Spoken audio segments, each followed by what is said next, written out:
সেই অগাস্ট থেকে আপনি বলে আসছেন যে আওয়ামী লীগকে বাদ রেখে নিষিদ্ধ করে নির্বাচন, গণতন্ত্র ঠিকঠাক চর্চা হবে না। আমি প্যারাফ্রেজ করছি, correct me if I am রং। প্রধান উপদেষ্টা ডক্টর মোহাম্মদ ইউনূসও সম্প্রতি সরাসরি বলেছেন বিএনপি যেহেতু চায় না সেহেতু আওয়ামী লীগকে নিয়েই নির্বাচন হবে। আওয়ামী লীগ নিয়ে আপনাদের এই অবস্থানের কারণ কি? প্রতিপক্ষের নিষ্ক্রিয়তার আমার মনে হয় এই জায়গায় বলতে আমি বাধ্য হচ্ছি, যে প্রফেসর ইউনূস সাহেব সঠিক, আমরা যেটা বলেছি সেটা সঠিকভাবে তিনি প্রেজেন্ট করেন নাই। কারণ আমরা চাই এ কথা আমরা কোথাও বলিনি। আমরা বারবার একটা কথাই বলে এসেছি যে আওয়ামী লীগ একটা রাজনৈতিক দল, সে রাজনীতিতে থাকবে কিনা, নির্বাচন করবে কিনা, it will be decided by the people, not by any particular political party. আমি একটা রাজনৈতিক দল, আওয়ামী লীগ একটা রাজনৈতিক দল। আমি মনে করি এটা আমাদের জন্য শোভনীয় নয়, শালীন নয় যে আরেকটা দল থাকবে কি থাকবে সেই সম্পর্কে কমেন্ট করা। ওকে, পরিষ্কার। নির্বাচনেই সিদ্ধান্ত হবে যে আওয়ামী লীগ থাকবে কি থাকবে না। তাহলে হচ্ছে যে আপনাদের সাথে এইটা নিয়ে ডক্টর ইউনূসের আসলে সেই অর্থে কথা হয় না। আপনি বললেন যে সেটা আসলে হয়তো ওনার কাছে ভুল উপস্থাপন করা হয়েছে বা উনি ভুল বুঝেছেন। আমি জানি না উনি কিভাবে বলেছেন, এটা ওনার বক্তব্য, কিন্তু আমরা এই ধরনের কোনো বক্তব্য দিইনি। দর্শকদের মধ্যে অনেকেই একটি প্রশ্ন করছেন, একটু যেটি হচ্ছে যে আপনি গত 15 বছরের, বা যদি আমি বলি যে শেষ 7-8 বছরে আপনি অনেক বেশি যার সাথে মাঠের রাজনীতিতে আপনার কথার লড়াই হয়েছে, সে ওবায়দুল কাদের সাহেব একবার বলেছিলেন যে আপনার বাসায় গিয়ে উঠবেন এবং উনি এখন কোথায় আছেন সেটি জানেন না। আপনি জানেন কিনা এটি কেউ জানতে চাইছেন। আপনার কাছে আশ্রয় চেয়েছিলেন কিনা তিনি, আর কি প্রশ্নটা অনেকটা। আমি এই ধরনের প্রশ্নের উত্তর দেই না। ওকে, এটাকে আমি মনে করি যে রাজনীতিটা এটা খুব ইম্পর্টেন্ট না। ওকে, ঠিক আছে, আমি নেক্সট প্রশ্নে যাই। প্রশ্নে যাওয়ার আগে আসলে আপনার একটি কোট নিয়ে আমরা দর্শকদের কাছে জানতে চাইছিলাম যে সংবিধান সংস্কার হতে হলে নির্বাচিত সংসদ দরকার বলেছিলেন জনাব মির্জা ফখরুল ইসলাম আলমগীর। এই অবস্থান সঠিক বলে মনে করেন কিনা? এই অবস্থান সঠিক বলে মনে করছেন শতকরা 35% দর্শক, শতকরা 65% দর্শক মনে করছেন যে এই অবস্থান সঠিক নয়। 75,000 দর্শকের মধ্যে ভোট দিয়েছেন। আপনি এটা নিয়ে মন্তব্য করলেও করতে পারেন। অনেকেই মনে করছেন যে আগে সংস্কার হওয়া উচিত, পরে নির্বাচন হওয়া উচিত। এই ব্যাপারটিতে কি আপনার কাছে মনে হয় যে এটিতে আসলে কোন একটা রেফারেন্ডাম দেওয়া উচিত, বা এটি আসলে? দেখুন, রেফারেন্ডাম দিলেও তো আপনার কনস্টিটিউশন অ্যাসেম্বলি লাগবে। রেফারেন্ডাম দিবে কে? আপনার মূল জায়গাগুলোতে আপনার ওইভাবে আলোচনা করতে আসলে না, আপনার যে আসলে এই সিদ্ধান্তগুলো নিতে হবে তো একটা ইলেক্টেড বডি। সেই ইলেক্টেড বডি কনস্টিটিউশন অ্যাসেম্বলি হতে পারে, পার্লামেন্ট হতে পারে। আপনি সংবিধান যখন আপনি পাস করবেন, সেই সংবিধান পাসটা করবে কে? করবে, হু ইজ দ্য অথরিটি?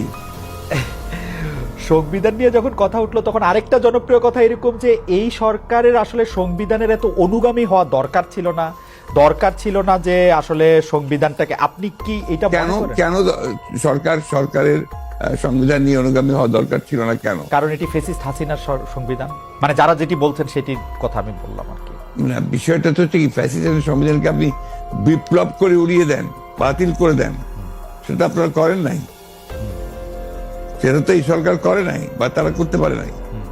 এটা যদি আপনার বাতিল করে দিত, সংবিধানকে উড়িয়ে দিত, একটা বিপ্লবী সরকার গঠন করতো, তাহলে এই প্রশ্নগুলো আসতো। এখন এই প্রশ্নগুলো অবান্তর। এখন এই প্রশ্নগুলো করা মানেই হচ্ছে আপনার পিছন দিকে চলে যাওয়া এবং এটাকে ড্র্যাগ করা। আমি মনে করি এই আলোচনাগুলো খুব বেশি প্রয়োজন নেই। আচ্ছা, শুধু একটু এটা জানতে চাই যে এটা যে আসলে ওরা বিপ্লবী সরকার করতে পারলো না, তখন যে সংবিধানটাকে উড়াই দিতে পারলো, এর পিছনে কি কোনো কারণ আছে? আপনাদের কোনো পরামর্শ আছে? বা ডক্টর, আমি জানি না, তাদের তো আসলে একটা জিনিস আপনারা কেন ভুল করছেন। যখন এই আপনার বিপ্লব হয়, তখন কি ছাত্রদেরই বা আপনার কোন রকমের একটা অর্গানাইজ পলিটিক্যাল পার্টি? দেখেন, একটা বিপ্লব করতে হলে একটা বিপ্লবী সংগঠন দরকার, বিপ্লব করতে হলে একটা বিপ্লবী সেনাবাহিনী দরকার। এই বিষয়গুলোতে আমরা সবাই যা যা খুশি বলে যাচ্ছি, যার যেমন খুশি। এটা ঠিক না তো। আপনার বাস্তবতা সব কথা বলতে হবে, তাত্ত্বিক কথার সঙ্গে সঙ্গে বাস্তবতা থাকতে হবে। তো আমার কাছে মনে হয় যে এই বিষয়টি আপনি যেভাবে পরিষ্কার করলেন, সেটি আগেও আপনি বলেছেন, সেটি আসলে পরিষ্কার হলে আমাদের সবারই সুবিধা। এখন কেউ বলছেন এটি বিপ্লব না গণ অভ্যুত্থান না কি, সংবিধান থাকতে হবে না রাখতে হবে, সেটি নিয়ে আসলে অনেক কথা। রাষ্ট্রপতি নিয়ে আপনার এগুলো নিয়ে আমার খুব মাথা ব্যথা নাই ভাই। আমি আপনাকে খুব পরিষ্কার করে একটা কথা বলি, খালেদ সাহেব। জি, I am a totally a Democrat.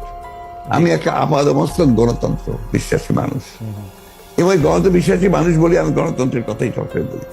এটা তো হয়তো কেউ এগ্রি করবে, কেউ এগ্রি করবে না, কেউ বিভিন্ন কথা বলবে, কেউ বুঝতে পারবে না, কিন্তু আমি এটা বুঝি যেহেতু একসময় বিপ্লবী দল করেছি, একসময় বিপ্লবের কথা বলেছি, বিপ্লবও করেছি, যুদ্ধও করেছি। আমি যেটা বুঝি সেটা হচ্ছে যে বিপ্লব যদি কেউ করতে চায় তাহলে তাদেরকে বিপ্লবী সংগঠন লাগবে, বিপ্লব যদি করতে হয় তাদেরকে বিপ্লবী সেনাবাহিনী লাগবে, তা না হলে ওই বিপ্লবকে এক মুহূর্তের জন্য কন্টেইন করা যাবে না। ওকে, আপনি গণতন্ত্রের কথা বলেন বলেই আপনার কাছে আসলে আমাদের প্রশ্ন বারবার যে আপনি সব মানুষের সমান অধিকারের কথা, গণতন্ত্রের কথা বলতে গিয়ে আপনি সব মানুষের সমান অধিকারের কথা বারবার বলছেন, সবার নিরাপত্তার কথা বলছেন, অথচ শাহবাগে সোমবার আন্দোলনরত সনাতনীদেরকে যুবদলের নেতৃত্বে লাঠিসোঁটা দিয়ে ধাওয়া দেওয়া হয়েছে বলে আমরা পত্রিকায় পড়েছি। আমরা যে কাজ প্রশাসনকে, পুলিশকে, সরকারি দলের লোকজনকে করতে দেখি, সেই দায়িত্ব আসলে যুবদল কেন নিচ্ছে? আপনি এটা নিয়ে কিছু বলবেন? এই দায়িত্বটা যুবদলের উপরে কেন চাপাচ্ছেন আপনার? যুবদল যে করেছে তার প্রমাণ আছে কেন? ওয়াই দিস এই ধরনের বক্তব্য যাওয়ার চেষ্টা হচ্ছে কেন? আপনি সবসময় আমরা লক্ষ্য করেছি যে একটা এই ধরনের ঘটনাগুলোর সঙ্গে বিএনপিকে জড়িত করার চেষ্টা করা হয়। এই ধরনের ঘটনাগুলোর সঙ্গে এটা কোনো মতেই বিএনপির সঙ্গে কোনো সম্পর্ক নেই। এটা was the government, the police, তারা করেছে এটা। আর সেই সঙ্গে আপনার সেই যারা আপনার হয়তো সেখানে ছিল তারা করেছে, যুবদলের কেউ এটার সঙ্গে জড়িত ছিল না। তার মানে যুবদল পার্টি কখনোই ছিল না। তার মানে bdnews24.com এর যে রিপোর্টটা আমরা পড়ছি, সেই রিপোর্টের ক্ষেত্রে এই কথা বলা হয়েছে, তাহলে এটা আসলে ঠিক? আমি এই রিপোর্টের সঙ্গে একমত নই। ওকে, আমরা 5 আগস্টের পরে এইটা খুব দেখতেছি যে বিএনপির সমালোচনা করতেছেন জামায়াতের আমির, বিএনপিকে ইঙ্গিত করে এরকম কথাও বলা হয়েছে তাদের তো নির্বাচনও লাগে না।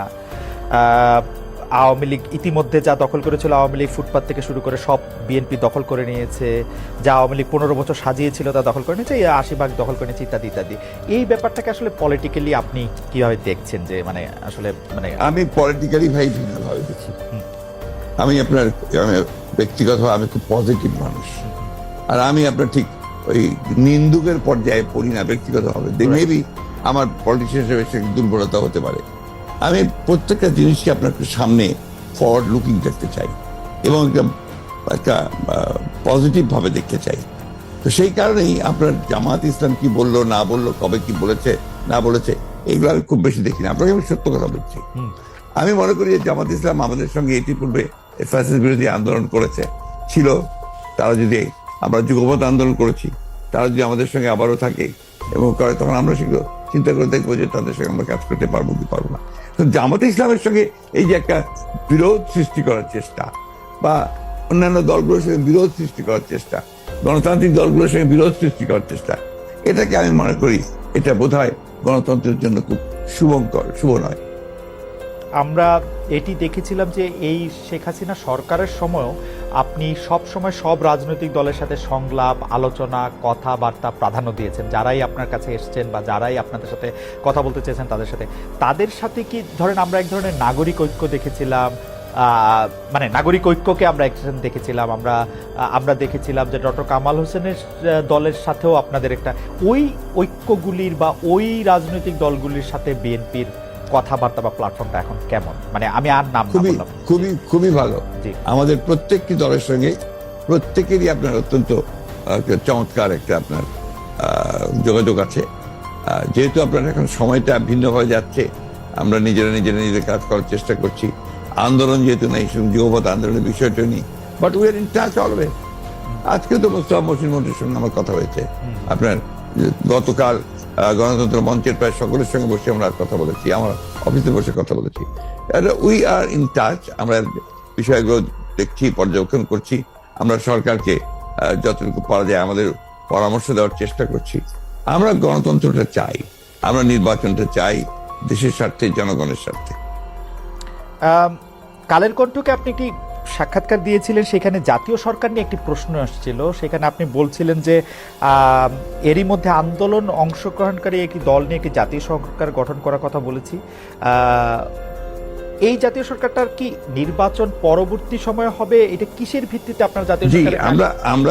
আমরা বলেছিলাম যখন আমরা আপনার যুগপৎ আন্দোলনে যাই, সমস্ত রাজনৈতিক দলগুলোর সাথে আমরা আলোচনা শুরু করি। এটা ছিল আমাদের প্রায় 2-3 বছরের একটা প্রক্রিয়া। 2-3 বছরের এই প্রক্রিয়ার পরে আমরা ওই যুগপৎ আন্দোলনে একমত হই এবং এটাতে এগিয়ে যাই।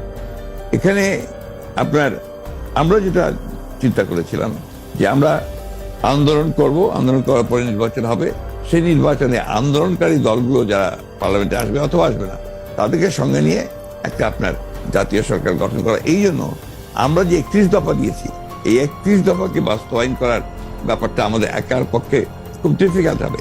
সমস্ত দলগুলোকে সম্পৃক্ত করে আমি মনে করি যে আপনার এই ক্রাইসিস পিরিয়ডে যখন একটা চ্যালেঞ্জিং পিরিয়ড আসে, তখন বেস্ট হচ্ছে যে গোটা জাতিকে